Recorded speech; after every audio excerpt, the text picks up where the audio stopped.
CataractCoach.com, podcast series, episode number 140 with Dr. Joaquin Rojas, achieving great success in private equity practices.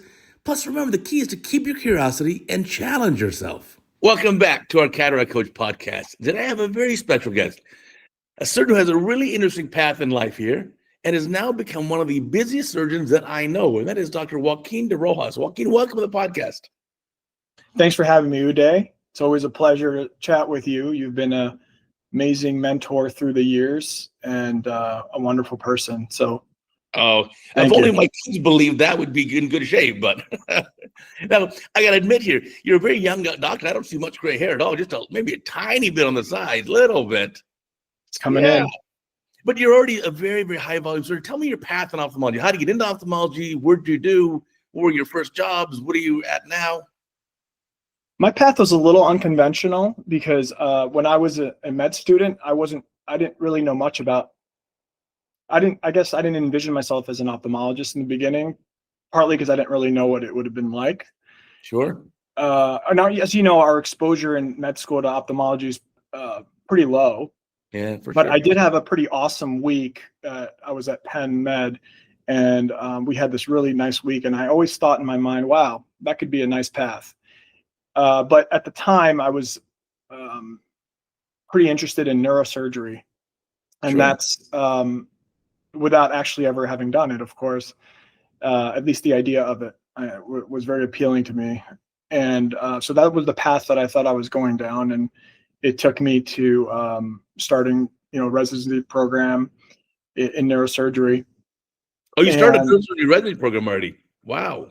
Yeah, that's right. So I had shadowed throughout med school. I'd done a lot of work in neurosciences, neurosurgery, and I had a mentor there, Jay Storm, who's now the head at CHOP, and he's a good friend of mine. And he what he did was just amazing, and I just loved the idea of being able to reestablish function in people, which is what neurosurgeons do. Probably a lower success rate than ophthalmologists, but that is the idea, right? So I really love the idea of it, and I love ophthalmology, but I just thought, my mind is sort of set. I'm going down this path of neurosurgery, and I got into my top choice, and I was excited to start. But what I quickly realized was the morbidity and the mortality was very hard to stomach for me, as I did the rounds in the ICU, and you could have a perfect surgery and you still have a patient who's paralyzed or brain dead or whatever. So how many years of neurosurgery did you end up doing? I just did 1 year. Okay. Yeah, 1 year of it. It was like a neurosurge gen surge combo year. But in that year, it was a very trying time, and it's a very tough residency, as I'm sure you're aware. Sure. Yeah, so it was a combination, but it was really the idea of what do I want to do when I'm done with all of this? And when I realized that this is not my path, then I had to make a pivot. And I thought back to the things that excited me in the first place about medicine, which is being able to help people, being able to improve their health with my hands as a surgeon, and the diagnostics are also very interesting to me, and ophthalmology was like a great fit. And I thought back, let me rethink about this, and so I reached out to some old mentors and leaders in ophthalmology at Penn, and they helped me to get on track. And I also reached out to the program director at Columbia, which is where I was doing my residency for ophthalmology at the time, and he was Brian Nguyen. He's now at UCSF, I think, and he kind of took me with open arms, and he said, "Come, take a few days with us, check it out." And it was a good fit, and they took a chance with me, and I did some rotations there as a surgery first year, and I was able to transition into ophthalmology the next year without really missing a beat. So I was super fortunate. You didn't have to do like a match all over again, and I did get into it as a backup. I did get into that match, but I ended up not needing to. So I got super lucky. Yeah. Now, the neurosurgery people must have been a little bit upset, though. You filled up one of their key spots, and there are very few residency spots here for neurosurgery, and then you drop out or you change gears. They weren't upset? They were actually surprisingly understanding. It's Wow. not the first time someone's dropped out of a neurosurgery program. I think they really want people that want to be there 100%. No questions asked. They're willing to take a grueling residency and life, and I really admire those people, because they were phenomenal, exceptional residents and attendings at that place, and I have utmost admiration for them. But they also just want to be with people that really want to be there, and they really love it. And so I think it was, they said, hey, look, you have a lot of talent, we love you, but if there's another path for you, we want you to bring value to society in the way that you think is best. Yeah. So they were very understanding. But how did they fill your spot, your vacancy? They were able to, I think they took on a third resident the next year. And then they have a research year in there in those 7 years. So they were able to sort of finagle it and make it not be too damaging at all. So they were to get by. And everyone was, like I said, everyone was super understanding. I remember my chief resident at the time, this guy, Ben Kennedy, who's now a successful neurosurgeon. He was just amazing people, and with great understanding. And I think they just realized, yeah, you figured it out, and good luck to you, and we'll be fine. And they were fine. And so I was blown away by that. And I'm really glad I made that decision. It was the right decision for me. I found a calling in ophthalmology. And it also led, it's one of those things. It was one of those hardest decisions I ever made, because no one wants to feel like a quitter. And it was a very tough time. But I just thought to myself, you can only make one good decision at a time. And you can't think about every possibility. What's this going to look like 5 years from now, 10 years from now? You have an idea, but you just have to think about the decision in front of you. And my decision was, I can't do this anymore in good faith. And it was a good decision, because it led me to the career path that I wanted. And it also led me in my personal life, something I wanted, where I met my wife, my future wife, my first year as an ophthalmology resident. Wow, as my co-resident. Very cool. Yeah. So a little unconventional. After residency there at Columbia, then you went to Wilmer. Then I did ophthalmology residency at Columbia, and then I did Wilmer fellowship in cornea, cataract, refractive. And then I knew going through it, people thought, oh, he's a neurosurgeon, he's going to want to do retina or maybe some neuro-op in there or something. Right. But no, I guess I surprised everyone again, because I really liked cataract surgery and cornea and refractive. So I really fell in love with cataract surgery as a resident. I think our team, meaning me, my wife, my future wife at the time, our other two co-residents, we ended up doing the most cataract surgeries ever, as a group. And we did that by working together and using, as chief residents, using our junior residents to help us, but also train them in the process and how to recruit, how to optimize workflows. And we ended up, setting a pretty high bar there for what's possible in a New York City program, which are traditionally known to not be very high volume. What were you able to achieve for your class? So the four of you did on average, what, 300 phaco's? Yeah, about no, not even that many, but the average was like 100 something. Okay, gotcha. So going somewhere between 250 and 300, that was like great. For us, there's so many programs out there that are much superior than that. But for us, it was the best we could do. And I had a great education there. I had a great experience. And then at Wilmer, you got more into learn a little bit more about cataract surgery, definitely a lot more about refractive and cornea. And but that's just the beginning, Of course. Of course. That it set the stage, and it gave us some analytical skills and some basic fund of knowledge. But from there, the amount of learning that's occurred for me personally is probably 10x. Oh, for sure.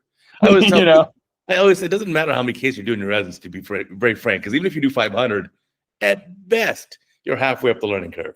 At best. I feel like I had two fellowships. I had the fellowship at Wilmer, and then I had about a 2-year fellowship in my first 2 years of practice. Tell me about that. So you finished your fellowship, and then what did you do? So then I was looking. I knew I liked I knew I was primarily interested in high volume cataract surgery. And, I think your channel was starting to get pretty popular but this was like 2018. Okay. So I think you were starting to come in at like 2019-ish or something. So I didn't have. Yeah, the Cataract Coach idea started the beginning of 2018. So. Yeah, so it was right around. So I wish I had it. But I knew that's what I wanted to do, and we were looking at different places, and it ended up being that Florida was a place where I had some family on one coast, but we found this location, this practice setting on the west coast of Florida, which is a little foreign to us, but we fell in love with it, and we thought it was a great opportunity for both professional and personal reasons. So we signed on to a private practice there, and that was known to be high volume, great surgeons. And that's where you are now. Still here. That's amazing. I'm here right now. Yeah. It's been quite a journey, and I think I've talked to you throughout some of it, but it's been overall very positive. Tell us about your practice situation now. So what's it like? What's your week like? What's your volume? This kind of thing. So typical week, let me think. So I guess we'll have about maybe 3 full clinic days on average, maybe 2.5 even, but they're very focused clinic days where we do a lot of co-management with external optometrists, both internal and external. So when I'm seeing a patient, it's either a surgical evaluation for cataract surgery or refractive or cornea, or it's just a very complex case, like a tertiary referral for some sort of cornea issue or something like that, or lens-based issue. So that's what I'm seeing. I'm not seeing any comprehensive patients or floaters or anything like that. So then, if I'm only seeing, let's say, 16 patients or 18 patients in a half day, you could bet that 75% of those lead to surgery or more, right? So it's very congested. And then I have about 2 half OR days a week. And those are very focused, I should say, and packed with cases. What about that? Yeah. So like, on a typical, I've lowered it now, but I would say in a typical half day, I'm doing somewhere between 30 and 36 cases. Oh, it's great. So let's say 60 a week. So times 5 weeks. So 3,000 cases a year. Good clip. Really good clip. Yeah, it doesn't quite end up being that high, but it's definitely up there. And that's been a gradual progression. So it didn't start that way, although it did start pretty high. I think that was one of the advantages of the situation I was in. Not to say it was a perfect situation and that, nothing is, but that was one of the advantages, that it exposed me to a lot of surgery where it almost felt like too much in the beginning. And it was very challenging because you want to do well for patients, but then you have the added pressures of feeling like you need to, there are all these patients come in, you got to treat them and you got to get it done in an efficient way because it all feeds on itself, right? The more efficient you are, the more ASC time you get, the more clinic time you get, but you want to always maintain quality. So you're in that push and pull, and it forces you to be better, and it forces you to be better in the OR and in clinic, and it forces you to be efficient. But the beginning can be tough because it's like boot camp, and that's why I said those 2 years were like my second fellowship. Now you're doing, let's say, 30-something cases. Are you using 1 OR, 2 ORs, 3? Yeah, so we're doing 30-something cases. We're using 2 ORs. Our team is amazing. They're just super efficient, and we can do 10 cases an hour if everything's humming, and we have another room with the laser as well. So that's one of the things that drew me to this place, was that they had created a really good system. David Shoemaker is our founder. He was known for this, and Bill Lainers was another high volume surgeon here, and they had created a really powerful system where you do a lot of cases, and that's what attracted me to it. But then I had to sort of get the skills to even be able to keep up at all. I mean, so 10 in an hour is quite the clip, right? So that's 6 minutes a case, basically. Take away 30 seconds walking to and from the room, you're looking at 5 minutes a case. Right. And then you must enter the room, and then this basically just immediately in the gown and gloves, and the speculum's already in. And then you're basically a minute turnaround time is what, the turnaround is within a minute. Right. And then you're in the other room, and then, yeah. I mean, it didn't start out like that, in the beginning, I took my time and, I was doing 15-minute cases, and, but then over time, it's the atmosphere, it's the culture that I think you end up adapting, but then you have to be dedicated to it, and you have to be persistent and methodical and just reflecting all the time on how things went, how they can go better, watching videos. I spent a lot of time when I wasn't as busy in the beginning, just time in the OR, just watching these guys, these masters of their craft, like you, just doing it and looking at the nuances. Like, where are they putting their second instrument there? When that's happening, how are they moving it to get those pieces to sort of rotate in a way where it more efficiently gets into the phaco piece with causing minimal edema? Just the littlest of the details. It's like the more surgery I did, the more questions I had. And then I would go back to the OR and look at specifically how they managed that. I would ask. I would kind of be a pain in their butts, I think, because I was always asking questions and going to them. But I think after a year or two, I developed like probably a list or a document of like 10 or 15 pages of nuanced details about cataract surgery and other surgeries as well. But even just the cataract part was probably like 10 pages. And I would review it every time before every case. I would read every single line. And then whatever, when you see vitreous or something, occasionally, what do you do in that situation? How do you make that better? So just that attention to detail and, your willingness to review all the plan A, plan B, plan C's, that all helps. It gives you more confidence. And over time, you're just developing your muscle memory so that the unusual becomes usual. So the weird stuff that was weird, that made you think twice at first, makes you not think twice. One of my the founder here, his name's David. He said something that at first really took me aback, and he said, "The OR is no place to think." And you think about it, you're like, "Hold on, that's not what I was taught." But this is what he meant, right? And it took me a while to understand what he means. Is that you get to a place where, at least for the routine cases, right, and even the non-routine cases, it all starts becoming muscle memory.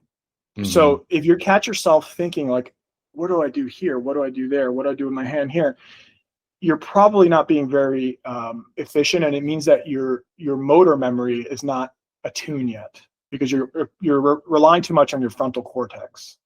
Frontal cortex is good, but you shouldn't have to. Once you get to a point, it's almost like it's almost like you're in a flow state. Yeah, and you're in that flow state. You're not really in that state of pure cerebral analysis. That comes after and before.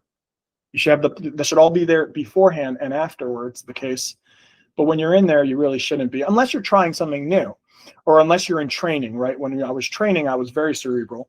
And when I'm starting to try to do Yamani for the first time, I'm very cerebral in there, or, but eventually the goal is to not have to be cerebral. Right, be in the state of flow. Well, I have a good CataractCoach video about that, about being in the state of flow. Right. But you're right. But there's one thing you may miss out on, though.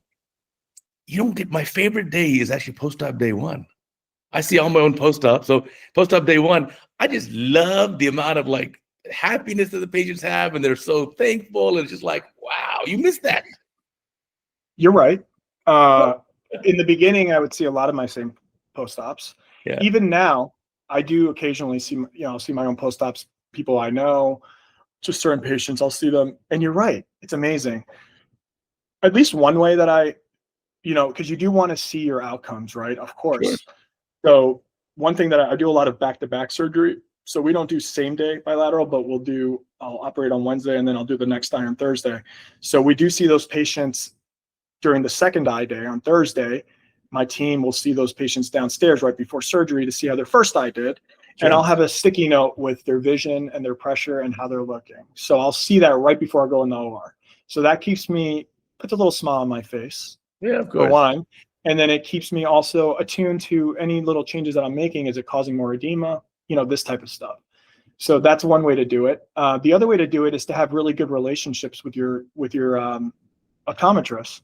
And they should report to you when something is unusual immediately. You're always available to them to see a patient. If there is a complication or something, you're immediately available to assist and to see that patient. So there are ways to do this and still, be very involved with the patients. But you're right. There's such a pleasure to seeing your good work right out there. You're right about that. And I get letters like this. I was just reading this one here today. It's funny you said it. This letter from a patient's daughter was just like, you probably don't get to see some of your patients all the time, but the DSEC and cataract surgery that you did on my dad has totally changed his life. Yeah, and I just wanted to tell you that. And I did see him post-op initially, but I hadn't seen him in like a year. So, you get letters like this that remind you. Yeah, of course. I mean, we're very fortunate to be ophthalmologists. But you were saying earlier too, in the OR, it really is about the team. Now, I had a few videos on CataractCoach where I actually have put my phone over the camera on the wall of the room and just kind of film the whole room. And, basically as important as me is that scrub tech. Like when I was, and this was a video from a few years ago, I don't even look up from the scope. And the instruments just appeared in my hands. It's just like, it's literally like a ballet. It's like a beautiful dance. And that's the reason you can be so efficient with these cases, hyper efficient.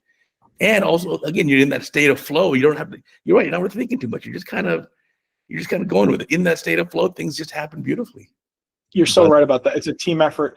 When I first started, the scrub techs who were very seasoned, they were like, you're doing things a little differently. And I was like, how so? You keep taking your eyes out of the scope. You keep taking your eyes out of the scope to look for instruments or to ask for instruments. He's like, don't do that. And just you should always be in the scope, and your hands are just doing this. You don't even have to reach. You just go like this with your hands, and they put it in there. And you never have to say, I need my chopper. They'll know exactly what you need. And it's just, if you look at it, it's just this. And you're just looking in the scope the whole time. And it took me a while to get into that. But as I watched these guys do it, and I saw that the scrub techs, you have to trust the scrub techs, and they have to trust you, and you have to develop that. So it's definitely, you're right. It is a nice dance. When it works, you can get into that state of flow, which is pretty awesome. For sure. Now tell us about your practice kind of setup here, because you're very unusual, because this is your first job you've had is your only job. So yeah, I am unusual. So it started off as I was building up my practice and establishing my relationships in the community, and as time went on, I just started getting busier and busier. Yeah. And then as of most recently, taking a more leadership position in the practice. Great. And we're part of a larger PE-backed platform called USI. And I've taken on, as time has gone on, I've realized that the way for me to be happy in this organization is to take on more of a leadership role. Sure. Because at least then I feel like the destiny is a little bit more in my hands. Not to say that it's fully in my hands, but it's more, and I look up to a lot of people that have started their own practice, and, some people that have gone, some doctors that have started the way I did and have moved on. And I look up to people like you, because then you have total control. Right. But I think that if you show yourself to be pretty valuable, and you in multiple ways as a surgeon, but otherwise, I think that it's possible to gain some more influence. And to me, that's important. I just think if I don't feel like I have influence over my patient's care, or even the way things are handled, then it's not a place that I would want to be in. So for me, it sort of has evolved with me a little bit, and that has been positive. That's why I've been here for as long as I have. And then my wife also joined the practice. She started off, she's an ophthalmologist too, Priya Matthews. I know you interviewed her.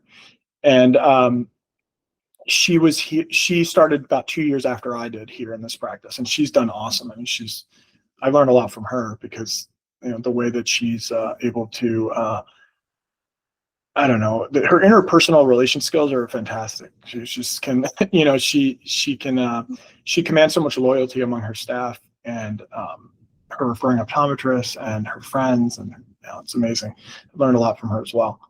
Yeah, a lot of young ophthalmologists have sometimes don't realize that you can have many different paths in ophthalmology. What can do like you're doing now, where you're working for a larger private equity group, owned group.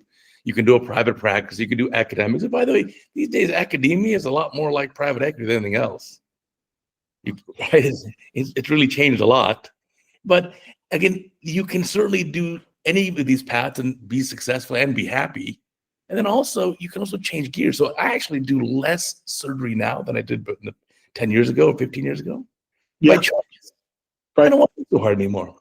I used to drive to 3 different locations in LA, do a ton of surgery, and there were weeks that I'd do in a week 60, 80, sometimes even 100 cataracts for the week. I just don't have that desire anymore. I'd rather I've now changed my practice, and that's okay too. I think super high volume is fantastic for a younger surgeon, but some priorities will end up changing though, and that's okay too.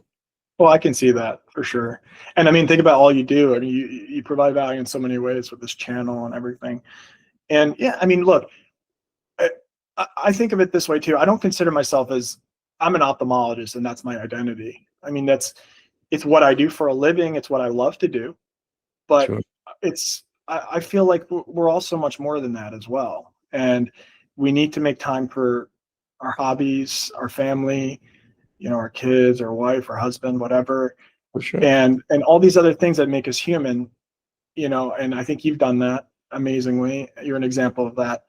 And things change over time. Our interests change, our life situations change. But I do think for young ophthalmologists, I think there are certain advantages of being in a situation like I'm in, where you just get inundated with volume and you're forced to become good. It's like sink or swim. There's some advantage to that, because I think had I gone into private practice off the bat, I just feel like I wouldn't have gained skills as quickly as I did. Well, sure. You need to do volume basically to become better and better. That's no question about that. I think every surgeon will be better at case 10,000 compared to case 1,000. Right. So certainly you're going to progress in your learning a bit faster with that. But yeah, again, it's just a lot of young people are worried that they're different kind of, am I going to be okay? What if I'm doing, very low volume at the beginning? It all works out. Promise it does. And then I think too, is they're always bigger fish. Like I was recently giving a lecture in Argentina with one of my great friends, Neto Rosatelli from Brazil, who does, this is no joke, 500 cataracts a week. I watched some of his videos on your channel. Yeah, so he's an amazing surgeon, but he's tailored it. He's given up his private clinic. He just works for the public health system, and he just does 5 days a week in the operating room. He has no clinic days. So again, anything's possible. You can certainly keep changing your priorities with time. And then at your stage, I think it's fantastic. Once you get to 10, 20, 30,000 cases done, you think, okay, wait a minute. This is kind of a little bit of the same thing over and over again. Maybe I can taper off a little bit, change gears, do something a little bit different. And then now, I don't do any co-management here in LA. It's just, it's a very unusual environment here where it just seems like it's just a bidding war, and I don't want any part of that. So I'm not doing any co-management. But I am doing less volume now, and I really try to give every patient the same care that I'd want to receive. So if you check into my clinic, you won't wait 5 minutes ever. This is what is just crazy to think. In the surgery center, every step is exactly what I want to do it. I meet every patient before surgery and say, hey, just reviewing with you. Okay, we're doing your right eye, we're doing best distance vision with this lens, and okay, we're on the same page. And that kind of care, I think they'd like a lot. So I've changed gears a lot now in the last 10 amazing. years. Yeah, I mean, those are the priorities that are important, and they're important for me too. There are more extreme versions of what I do. There are doctors that you talk to that they don't see their patients even preoperatively. Right. They see them on the day of surgery. That's too far for me. There is something. I love the fact that in my community, like I'm in this golf community where we live, and all these patients come to me because they heard me or my wife. I love that the nurses that work here come to me for their cataract surgery, and my colleagues, and all that. That tells me that I'm still keeping that humanistic side alive, and I always want to do that. And the moment that is not there will be a moment where I might pivot. Right. right? Right. So, and I think the other thing is too, that the place that I'm at right now, it's, I work about 4 days a week. It's also allowed me to pursue a lot of other interests, like, a lot of the stuff that I'm doing with industry or with AI, and a lot of research that I've done, that I've worked with companies. And that's very important to me. If I was, and I also like to throw in some of the complicated stuff in there too, because it challenges me intellectually within ophthalmology. I don't think I would just want to do cataracts nonstop. Not to say, I think there's a lot to it, and I do love cataract surgery, but I do like to diversify a little bit as well. Yes. It's so, Tell us, well, what's the one nice thing about being part of a bigger group? You don't have to run a business. You can get involved, like you said, in leadership positions if you'd like to. But the nice part is you do have time away that you don't have to run a business. You can actually pursue other things. Now, tell us about your AI projects. What are you working on with that? yeah. So I just became interested. Actually, this was around the time when we were working together on something. And you have the Lattice formula. You got involved with AI very early, Sure. with John Lattice and John, and back then before ChatGPT, right? So when I started thinking about the problems that I'm facing and the things that interest me, I realized technology has always been at the forefront, but I never really knew how to program. So I started around COVID, I started thinking about, why don't I just bite the bullet? I feel like I need this for my data analysis. I feel like I need this. Machine learning's taking over. I want to learn more about this. And I want to be able to just make custom applications for things that I need for my business, because I do feel like I'm contributing to the business here, but also for my outcomes, everything. So I started learning how to code, and I took some good courses on that. And then when the large language models came out, like ChatGPT, it really changed the game, in terms of how fast I could learn how to code. Yeah. And it also just showed me what's possible, what's coming. It was ChatGPT, the first one. And then it was my Tesla when I was driving on its own. And I was like, all right, the stuff with deep learning there's something here. This is going to change the world. So I just wanted to be part of it, and even if it's a very small part. So I just got more and more involved with creating sort of, custom applications to help me with my own data analytics, my own outcomes analysis, some stuff that I do for the practice as a whole, to help with whether it's on the marketing front or our patient access center, to create chat agents or tools that our call center can use to better triage patients and be able to, because that's a big task right now. It's very hard to get for these big groups to get a good functioning call center. We still have a lot of work to do, but technology is going to really disrupt that, and it already is.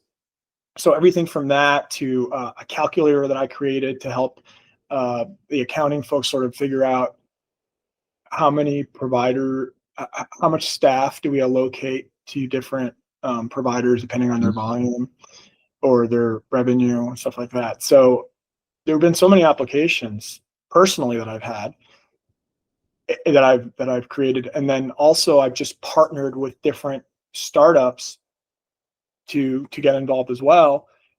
One of them was your startup in the beginning, but then also Raya AI, which is this company here based in Sarasota that creates agentic workflows. So using AI to basically augment or replace human workers. And they've been involved in my own practice. And then also more recently, I partnered with this company Visionary as an investor, but also advisor. And they're really interested in being able to query EMRs and scheduling systems to ask and answer questions that would normally take weeks and weeks to answer in a team of people. Like an example that I recently used, if you see glaucoma patients and you're wondering, how many of these glaucoma patients am I actually performing MIGS on? Or how many did I miss the ball or drop the ball on and forgot to do that, or our optometrist did, or whatever, refer them for that. So how would you figure that out? You'd have to have a team of people go through the EMR records and try to figure that out. But what if you could just integrate a ChatGPT like LLM into the EMR and you just ask it in plain English, give me a report of all the glaucoma patients that we've seen and whether they would have been eligible for a mixed procedure based on if they had 1 or 2 drops and then they had cataract surgery on that 1 or 2 drops that they didn't get that mixed procedure. How many was it? What years? List it, yada, yada, yada. It thinks for like a few minutes, and now you have a beautiful report of everything, right? So I believe that, I mean, that's data analytics, right? But there's so many applications like this that we're just starting to scratch the surface in ophthalmology. It's going to be pretty wild. Yeah, I think it's there are a lot of things coming, But yeah, it'd be nice to have things like when someone calls the clinic, have an automated AI basically talk them through. Okay, what's your symptoms? Okay, go down this tree. A few more questions. Okay, sounds like you have a PVD that's developing. Okay, sounds like your risk for RD stuff is relatively low, and then triage that patient. Be okay. We'll check you like not urgently, but maybe in a week or two, as opposed to like come in today if it's more RD like symptoms. Right. Have it all automated. Well, these things are so smart already. Just even the frontier models on their own. Like if you ask, one of these models, these things, they know it a lot of times, but sometimes they don't. So then what you do is you augment that with your own personal database, a vector store, they call it, where you feed it your own data, your own way of doing things, your own examples, and then it gets even smarter.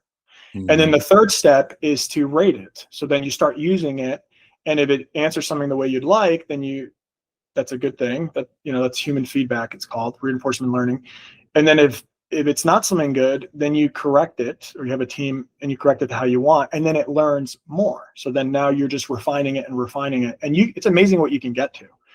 I mean, if you have the ChatGPT app, for example, and you use the advanced voice feature and you tell it to role play as this call center agent, you'd be surprised at how human it sounds, how well it answers questions. And this is with no additional training. Right. So absolutely. I do think it's important currently to keep a human in the loop. When you start getting to these agentic workflows, where agentic meaning that the LLM is kind of end to end, it's not just a tool that you're using for your workflow, but it's something that can do things on its own. When you start getting into that realm, it's getting really good, but you still I believe you're still going to need a human, at least for the next 5 years, let's say, to verify, right? Trust. Yeah, for sure. It's changing a lot. I mean, when I first started using ChatGPT as an example, I did one of these funny tests where you say, okay, which states or how many states have the letter like R in their name? And it'd be wrong. It'd like wrong answers. Like Iowa. I'm like, no, how's this? But now obviously that's gotten better and better. I used it recently asking for about a value on a used car. And it came up with an answer. I was like, that's wrong, because this is a collector car. This is not like your typical used car. And so I said, no, you're wrong. And it says, oh, then it rethinks and comes with a new answer. But it's like, yeah, every month I use it, it tends to get better and better. It's better. And now it starts using tools. So tools is important because now it can access the web, or it can access your own database. So by pulling new information, then it pulls that in and then it reasons with that. Because if you use a raw LLM, what you're doing is you're just using everything is out there. Pre-learned patterns, but there's a cutoff date, right? They're pre-learned patterns of thinking, pattern recognition based on the internet's information. But once you start adding tools where you can give it live data, then you see the performance really go up. Yeah, and that's what's happening. Yeah, I'm trying to actually make one for CataractCoach where it's like use the data from CataractCoach as the basis. And then I want you to be able to say, okay, I'm having trouble learning horizontal chop, and I wanted to spit out, okay, watch these 6 videos. And here's some. This is kind of what I'm looking for right now. It's obviously a lot more complicated, I think. Unfortunately, I can connect you to someone that could help you with that. Yeah. Well, the other thing too is I need to get all the basically. I probably have to transcribe or get automated transcription for all my videos to have that as a data set too. Oh yeah, you can do that pretty easily too. Yeah. So it's cool stuff. And when I was with you guys and we were talking about the lattice formula, about a formula that can make anyone better, right? That's kind of the thing that you talk about, because when you take AI is this term we use now, but it's really based on what we used to call machine learning, which is this idea that you have this black box, you give the computer examples and you give it an outcome, and it just learns from that how to optimize. It goes backwards, fixes the weights, and now it gets better and better. That's the idea. And you showed this with your IOL formula that's AI based, that you can start with any formula and you make it better. Yeah. So I kind of took that idea myself and I used it for arcuate incisions. We do a lot of LRIs and arcuate incisions. We use the one of the lasers here, and I knew that there were some good calculators out there, but we wanted to really tailor it to our outcomes, and we did that by feeding in examples. So I created this arcuate calculator that's really worked well, and it uses a lot of new data points. Rojas.info, little plug. There you go. And it works well. And again, it wasn't that hard to do, but it's the tools are out there. That's the basic machine learning, pre-LLMs, pre-ChatGPT. But I do think there's so much room for us to get better by leveraging these tools. If you got an ophthalmologist who's listening who just has an interest in this, doesn't know where to start, what would you recommend? Would you recommend one of these? There's actually a couple of good online courses through some of the universities for free. Do you recommend any of these? I think it's important. You just have to decide like how deep do you want to go, right? Yeah. I think that's the first decision. So if you're going like all in deep, and it's hard to do this, you got to have time. And if you have kids, it's really hard. But if that's your goal, then I think it's still worthwhile to do like a course like the one I took, the Harvard CS50, which is it'll give you fundamentals to understand how do programs work, basic just how to think like how does a computer work and how does software work. And I think that's important to get a foundation. But then the nice thing is that we're living in a world now where you can use these LLMs to learn anything. Right. So it's so much easier now. I mean, it's still good to read books for foundations, and I think you can do courses, read books. But now you can just start, like once you have a basic foundation, you can just start. So you can just ask the LLM, okay, I want to learn, help me create a simple program that does this, and guide me step by step, every step along the way, explain to me the reasoning for that line of code, and let's go. And then it'll just like start and be like, try this, and be like, oh, but how do I download that? I don't know what program do I need to even do that? And then it'll give you that. So you can just, this Q&A type style of customized learning, in my opinion, is one of the best ways to learn programming. So I would say, start with some accredited sort of good course to get your feet wet, and then leverage the internet and leverage LLMs and just get started on a project. Right. That's the best way, because then you learn by doing.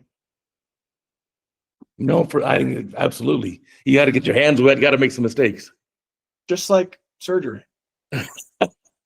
Well, soon we'll have that as well. I mean, obviously, you heard the news. We had a world's first robotic cataract surgery done about a couple weeks ago. That was pretty amazing. Yeah, it's going to be an exciting time. And obviously the potential there is to have a lot more AI influence within it. And the thing is, it could be, let's say, protected. You can analyze the data coming in, which is 4K cameras in 3D plus OCT imaging. You can say, okay, keep the capsule away from me. Don't let me damage the capsule. Little things like this that may be a huge, improvement in the way we operate. I agree. I think it was really awesome that you did that, and congratulations. Oh, thank you. What's interesting is that whenever there's new technology like this, there are always going to be people that poo-poo it. Of course, believe me, I've read the comments online. And there was some chatter, and it's just, I think when things are new, people get nervous. Mm-hmm. I think it's just like, is this going to take over what I do? How could it be better than this? Or is this worth it financially? Yada, yada. You get all these arguments, right? But that's the thing. I think you just have to push the frontier, whatever way it is. It's a commendable job just to see how far you can get, because you never know what's going to happen. It's not to say that's going to be like the final version, right? The one you did is amazing. And you showed that, I mean, the robotics is a whole other field other than AI that I think is amazing, because it's getting really good. The fine-tuned control with like Optimus from Tesla or these other robots that are coming out, you're going to see now real world AI. So you're going to see AI that doesn't just work in the world of bits, but works in the world of things. Yeah. And that's going to be a huge productivity boost for the economy, in my opinion. It might even be what finally helps lower the cost of medicine. There's another startup I saw that they basically use robots to do a lot of tests, on material science. So the AI sort of helps the humans and the scientists devise the tests, and then you have like a lab where they're doing it with robotics. So you're seeing this. You can just get so much more throughput than you could with human workers. So I think that it's very cool, and I think the world of robotics, we're about to see a big change. And I mean, I think so. What do you think? Do you think that? When do you think the robots will be doing the cataract surgery? Well, it's hard to say. I think everything's going to be supervised, right? So same way, if you look back, I don't want to do radial keratotomy for keratofractive surgery. I want to do, let's say, LASIK or PRK or lenticule extraction. But look at an extreme example, let's say trans PRK. So it goes right to the epithelium. What do you actually do? You step on a pedal. Right. So now it's not necessarily your hands doing as much as your cognitive or your decision making or determination of a good candidate, et cetera, because the laser's already tracking the eye at 500 hertz. It's throwing down the ablation. Even for LASIK, okay, the femto makes the flap. You lift a flap. You do the ablation. You put the flap down. I mean, the laser cut it. The robot can do that for sure. Yeah. I think right now we have robots kind of emulating the way we operate. Because now think about it, we sit temporally because, well, I need to access the eye, and temporal limbs is pretty easy to get to. But maybe we could have a robotic system that doesn't have to emulate us. It can do an entirely different way of doing the cataract surgery, which who knows what is, right? So maybe you can make an incision like you couldn't do now. I can't do a nasal incision. It's too kind of hard to get in there. But maybe that's the point that you do it.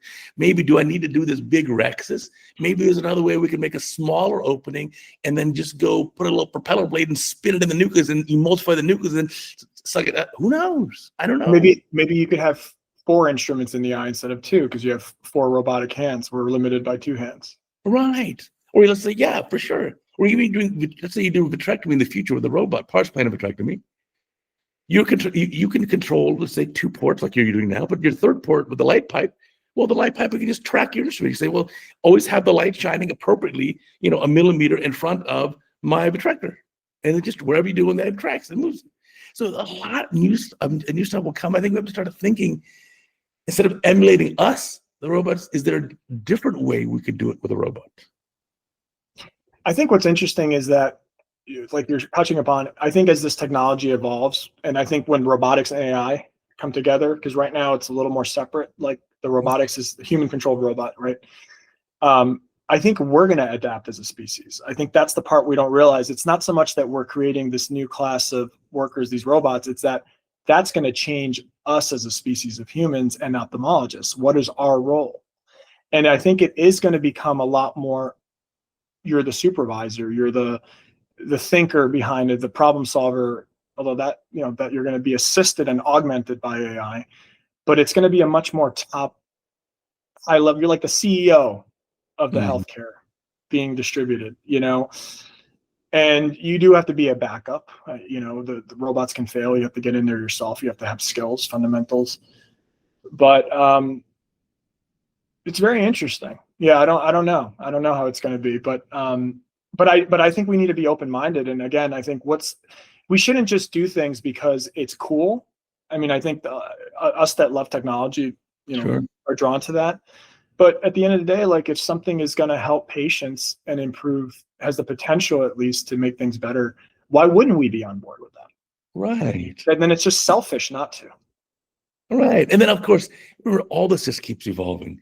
I remember 15, 18 years ago when I had my BlackBerry and they came out with the first iPhone. And I was like, no, I like the BlackBerry. I need the keyboard. Well, now look where we are with the iPhone 17. It's like unbelievable. So again, every generation will certainly get better and better. Look at phaco machines. And look at that too. They told Kelman he was crazy, right? They kicked him out of everything. And then the first phaco machines were a little bit barbaric. But I mean, look where we are now. These machines are unbelievable. Yeah, for sure. So I think it'll keep evolving. But yeah, I was quite surprised by a lot of the really negative comments. And there's even someone forwarded me. There's a whole Reddit thread where people are like throwing me under the bus. I'm like, okay, I'm not replying. It's very crazy, but it's like, sorry for pushing the envelope, guys. Yeah, I mean, maybe people feel threatened, I guess. You would Yeah. but I don't see why you would. I think it's my example, radial keratotomy to LASIK. It's no different. You shouldn't feel threatened by it. It's a newer technology that has a huge potential. And time will tell where we end up with it. It never hurts to explore. Right. But I still think it's obviously amazing to be an ophthalmologist, and we're not going to be replaced. We're going to be augmented. I think this will be a better version of me. Right? That's right. So I think we're all going to be augmented in some way.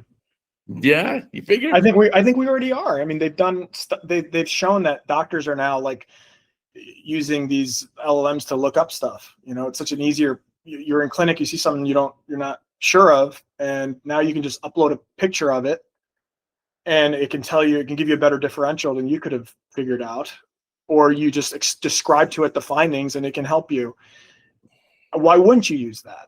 You know, it's not to say that you're gonna believe it at face value, but it can definitely. I mean, how good are we at figuring out a differential diagnosis of 10 different diagnoses for that we rarely see? We're all human, we forget, right. But the computer doesn't. You know, the LLM.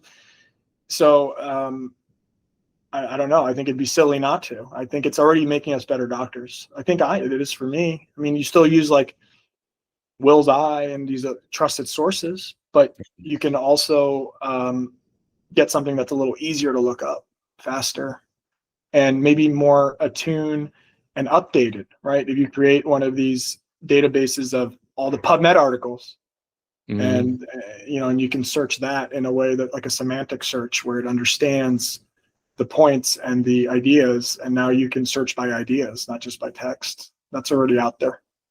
Yeah, so, for sure. I mean, I just sit sometimes, I'll drive and I'm just thinking like, okay, what's the next thing? What should we do? What should we do next? What's the next kind of project here? And I think it'll keep evolving, and we'll keep getting, I think, deeper and deeper. But it'll be to the point, like you're saying now, yeah, I can just have it built in my slit lamp. Take a picture of this. Okay, what is this white dot syndrome? And then it'll throw up a differential for you. You just have it built right in. I already did this the other day. I had my nanny was having an issue with the vacuum cleaner. We didn't have the instruction manual. It was like one of the rings got misplaced or lodged in there, and I had no idea how to fix it. So I used the app on my phone, and I did the video mode, and I just had her hold it in real time. The video was watching what I was doing. It's like, okay, just pull that thing out. This is the ES 5000 vacuum. Pull that out, turn it this way. I was doing it in real time, and I fixed it. That's wild. The video and picture capabilities are getting wild. Wow. Yeah. Wow. Yeah. So that's why I like to be on the forefront. So I spend a lot of my time, I'm always reading this stuff, right? As hopefully we're all doing, but I'm also reading the AI stuff. I'm just reading that. I'm in the newsletters. I listen to the podcasts, a few I could recommend, but I just want to stay on top of that because I feel like that's going to be, it's going to change a lot of the stuff we're doing. I'm impressed you're actually reading, someone as young as you reading ophthalmology journals in like paper form. They somehow kept coming in my mail. I don't even remember signing up for them. I think it's because if you're part of like some of these organizations, they just mail them to you. Yeah. But I'm glad they kept coming because I read them. No, but I like them. I just access them online. I access them on your device. I don't like to read paper ones, but it's charming. This puts it right in my face. I can't ignore it. I either throw it in the garbage or I read it. So I might as well read it. Yeah, I guess. Whereas I get on my computer and then now I'm on social media for half an hour. Well, that's the danger there too, right? We're going to find out in 10 years that social media is as bad for you as smoking was. We found that out decades ago. I bet you'd do the same thing. Probably. So, yeah. It has to be taken in moderation. But I think it's a neat way of just getting information across very fast, and also maybe even changing the way that peer-reviewed is done, right? Peer-reviewed means you submit an article, they send it to 3 reviewers who you don't know, and those 3 reviewers then decide whether or not it's going to be published. What if they're having a bad day? Right. Or what if they got a personal vendetta? They got an issue against you. Right. Maybe it steps on their toes. Maybe you come up with something so interesting, let's say with lens calcs, and some of the grandfathers of the lens calc stuff like, yeah, no, we should not publish that. That's right. It's pretty archaic. It's pretty archaic the way we do it. It's true. You just get, and I'm an editor for some of these things. They asked me to edit it, and and I was sometimes I try not to accept the ones that I don't have expertise over, because I don't, what do I know, right? Mhm. But the ones that I have some expertise, I might help to edit. But you're right, it is very arbitrary. I mean, they should have a statistician in there reviewing it. Sometimes the stats are complicated, and a lot of us ophthalmologists don't know the nuances to that. And they should have, maybe that's where actually AI can help also, right? Just to kind of, as a cursory review in the beginning, and then bring it to the next level. But you're right, it's not. I think social media, like we've seen with, especially now with all this talk with X and the Twitter and all this, Yeah. it's bringing the power back to the people, and it's allowing us all to be able to publish and to share our information that we learned. But the question then is, how do you make sure there's quality control? Well, the easy part is, that's the easy part. The quality control is everyone votes. If I put a video that's really good, I can see it in the comments, I can see it in the likes, I can see it in the views. If I put up a video that's not so great, well, the views tank. I mean, when I give a lecture, one of the reasons I'm so good at giving these lectures, like Best of CataractCoach, is because I already know what videos are super popular, people are going to love. I already know. I got 2,700 videos to choose from. I can say, let me see, okay, of my white cat or my capsule break videos, which one's got the most comments, most likes, most views? Let me use those, edit those again, and put that in my talk. So I know I'm going to come there and hit power after video after video after video. It's going to be great, great, great, because I already know it. I already tried it. Give the people what they want. Right. I already know. I know ahead of time. And so then that, I was like, I'm pretty sure if I give this talk, I'm pretty sure everyone else is going to love it, because they already have. Yeah, that makes sense. I mean, I guess, the voting machine, the popularity, that's kind of how our democracy works, right?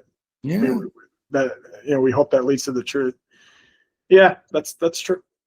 Good stuff gets pushed to the top for sure. Yeah. And so I think that's peer reviewed. Now these are actually my peers, right? I put the video that went up this morning on CataractCoach has already received, who knows, 10,000 views from my peers. That's And when you look at that video that has the 10,000 views, the highest views, is it one that has the most shock value, like a complication that's just people just drawn to it? Or do you consider independently that, yeah, this video is very valuable, I can see why it has 10,000 views? Or is it like, or does it have 10,000 views because it's just the most shocking? So it can be either. So you got to look at that. So you could have that. It's like, wow, look at that capsule broke. I can't believe that just happened. So those obviously get a lot of views too. But the other ones get really great views. It's just like something really clever, a really smart surgical pearl. I got a video a couple of days ago where a surgeon sees a hole in the capsule, puts the IOL in as a scaffold, then goes back and figures with the other pieces. And that's a useful thing. And I also see how many people forwarded that. What's interesting though is I put the same videos on YouTube and Insta, obviously, all is the same video across platforms, but the Insta videos are edited differently. Okay. Because Insta only have 3 seconds to get your attention, otherwise you swipe. Do you edit all that? I do everything. Nice. So you have to. Because if I on Insta, you don't want to see the big intro and this. You will not wait 30 seconds for the good part. You will not. You'll wait 3 at most. Are you a one-man show? No, I have some help, but again, how can I teach a non-ophthalmologist how to edit? I can't. Right. I can't. But it's really amazing what you're doing. Let me just tell you, because look, you're an excellent cataract surgeon and business person, all that type of stuff. But you've used, it's like what we were talking about. That doesn't explain you though. You have so many interests, and you have so much curiosity in all these other realms that you've shown excellence in, and that's very inspiring. Because it's like it's like being the total human. I do believe, that I was thinking about like what message would I want to impart on, young doctors that have aspirations, young ophthalmologists. It's don't forget about your curiosity. Just keep that curiosity alive. That interest in trying new things, because I just see too often people get set in their ways. Mm-hmm. And they just start looking at their job as just a job. Mm-hmm. And then they all of a sudden have no time for anything else. And then you just it's like a self-fulfilling prophecy of misery. Yeah, it becomes a grind if you do it that way. Your life becomes a grind. Right. You have to stay fresh and curious. It's kind of like your kids, like when they first learn about something like that's so elementary to us, they're so excited. Mm-hmm. You know, like, you got to keep the curiosity. I like that. That's right. you know, and I think your channel does that. To a degree, we're doing okay with that. But yeah, I'm actually constantly impressed how even the channel grows. Now, Insta, I will predict, will take over the YouTube views in the next couple of years. Right now, I get 1.5 million Insta views a month. I'm getting about 2 to 3 million YouTube views. But I bet you Insta's growing so fast. Interesting. It's like, I think our attention spans get shorter and shorter. People are like, well, I just watch it on Insta because first it's convenient. It already comes up in your feed. Right. You don't have to go anywhere else. I know my least used is going to CataractCoach.com, the actual website. And I look at the data too right now, 70-something% is used on a mobile device. Only 30% of the views, let's say, are on a desktop or laptop. It's changing. Yeah, it's very much changing. Yeah, so it's interesting to see how it all pans out. Let me ask you one last. What about TikTok? I don't do TikTok because the terms of service requiring me to install all that nonsense on my phone or access my whole phone I'm not game with that. Sorry. Yeah. Okay. Because I know that their algorithm, I've heard from creators that it's you can get viral very fast on there. Yeah, so I don't want viral among the general population. I take pride in that people who watch my videos are overwhelmingly ophthalmologists. They're not lay people. They're not patients. It's not a cute puppy video. It's a gross eyeball surgery to 99% of the population. That's right. Yeah, that's good. So I just want to keep my audience as ophthalmologists. And honestly, it's taken over this. Look at all the industry trade journals every year. Aren't they thinner and thinner and thinner, fewer and fewer pages? Slack Books just recently stopped publishing books. There's just changes too much. It's like they literally closed their book publishing division. It's like, whoa, that's a new world. Well, you're getting with the times, and you've stayed up with all of it. That's great. Yeah. Well, it's like you said, it's the curiosity. But the other thing, my secret weapon is, honestly, I'm not the smartest ophthalmologist. Most ophthalmologists are geniuses. I'm not. But I'm a donkey. I can work really, really hard. And that's I've always made up for anything else by I can just work harder. I don't think you give yourself enough credit. I also think you're super smart. But anyway. Yeah, in certain ways. Yeah. But again, your kids are too young. What your kids are teenagers, then they'll tell you, Dad, you're not that smart. Maybe that's good. It'll bring my ego down, all of our egos down, our kids, right? Anyway, yeah. Well, Keith, what a fun conversation we've had here. I really like the AI discussion we had. I like that you like to keep curious. I think that's a great thing. I'll probably put that on the title slide here. Keep your curiosity, keep learning. And then I really admire how you came right out of your training and just kind of hit the ground running and really ramped up to be very successful in what you're doing. So congratulations on all the above. Thank you. Appreciate that. And your channel, when I started practicing, it became bigger. And I just think it's so important to have resources like your channel to just push the envelope, see new things that you haven't encountered, and try to challenge yourself. You see something different, and you're like, wow, that could be better. Try it out yourself and keep yourself challenged. I think that's what's better for your patients, and that's what's better for the field as a whole, right? Yeah. We don't need more ophthalmologists that are just set in their ways and they never progress past what they learned in residency and fellowship. Right, for sure. It's going to keep changing. The robots are coming, people. As well as the AI. Remind our listeners and viewers, remember, we got a new Cataract Coach video every single day, a new Cataract Coach podcast every week on Apple, Amazon, Spotify, Google. Anywhere you get a podcast, you get the Cataract Coach podcast. Plus, we also have our sister channel, retinarounds.com, with retina videos and a Retina Rounds podcast. So until next time, I'll check you later.